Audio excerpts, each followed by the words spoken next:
Number বিষয় আল্লাহ তাআলা জানিয়ে দিলেন, আল্লাহ তুশরিকু, তোমরা কখনো শিরিক করো না, বিহি, তার সাথে। কার সাথে? আল্লাহর সাথে। তারপরে আল্লাহ তাআলা বললেন শাইআ ওয়া বিল ওয়ালিদাইনি ইহসানা। 2 নাম্বার পয়েন্টে বললেন ওয়া বিল ওয়ালিদাইনি ইহসানা, তোমাদের পিতামাতার সাথে সুন্দর আচরণ করো, তোমাদের পিতামাতাকে কখনো কষ্ট দিও না। এখন দেখা যায় এমন এমন নাফরমান আছে যে পিতামাতাকে কষ্ট দেয়, পিতামাতাকে কষ্ট দেয়, পিতামাতাকে বৃদ্ধাশ্রমে রাখে, পিতামাতাকে অনেক কষ্ট দেয়।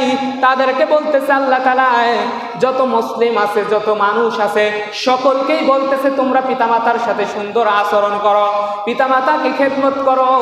এক সাহাবীর এক ঘটনা মনে পড়ে গেল। এক সাহাবী বলতেছে আমি আপনার সাথে যুদ্ধে যাব।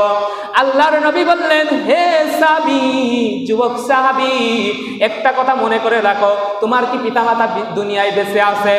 তখন আল্লাহর নবী, বিশ্ব নবী সাল্লাল্লাহু আলাইহি সাল্লাম ওই সাহাবীকে বললেন, তোমার পিতামাতা কি বেঁচে আছে?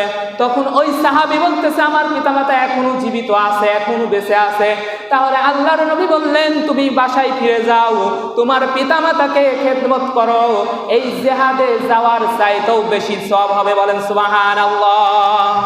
তাহলে দেখেন আমরা এমন কুলাঙ্গার, একটা কথা মনে করে রাখবেন, যারা পিতামাতার অসম্মান করেন, পিতামাতার খেদমত করেন না, পিতামাতার সাথে তুই তুকারি করেন, পিতামাতাকে কষ্ট দেন, তাদেরকে বলতেছি আপনার যখন সন্তান হবে, আপনার সন্তানরা আপনার সাথে ওই রকম ব্যবহার করবে, তার চাইতেও বেশি ওই রকম খারাপ ব্যবহার করবে। আপনার পিতামাতার সাথে যদি সুন্দর আচরণ করেন, আপনার পিতামাতার সাথে যদি সুন্দর ব্যবহার করেন, তাহলে আপনার সন্তানরাও আপনার জন্য সুন্দর ব্যবহার করবে। বলেন সুবহানাল্লাহ।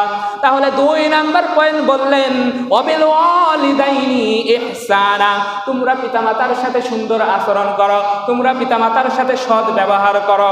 আল্লাহ তাআলা সূরাতুল বনী ইসরাঈল ভিতরে বলেছেন যে আল্লাহ এবং আল্লাহর রাসূলের পরেই আছে এই পিতামাতার স্থান।